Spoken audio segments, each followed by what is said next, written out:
I do not appreciate having my words twisted.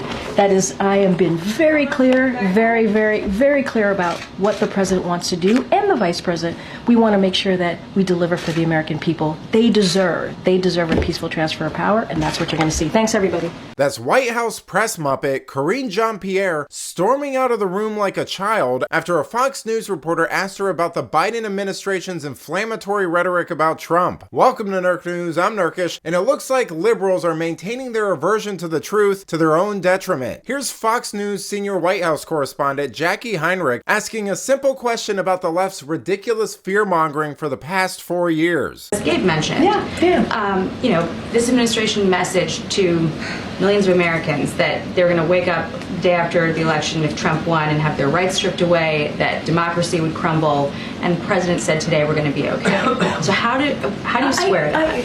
I can't square that. I'm going to square that in a way that hopefully makes sense, because I've been answering this question multiple times. The American people made the decision. There was an election 2 nights ago. There was. And it was a free and fair election.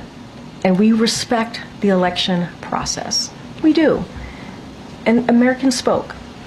And so the job of the president is to make sure we respect that. The job of the president is to make sure that we have a peaceful transfer of power. That is what the American people deserve.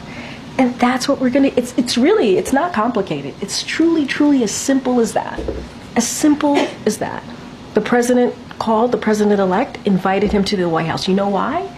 Because that's customary. That is customary. That is what you do. If you respect what the American people decided, that's what you do.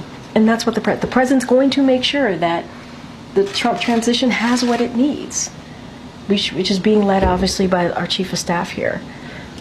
Why? Because the president wants to lead by example. It's not complicated. It really isn't. Right. So once again, she didn't answer the question, which was about Democrats' insane rhetoric regarding Trump being elected. I mean, the closest she got to an answer was basically admitting that they didn't really believe any of it in the first place, which is something liberal voters are starting to realize and don't seem too thrilled about. I find it strange that now that he's won, they're not calling him a threat to democracy.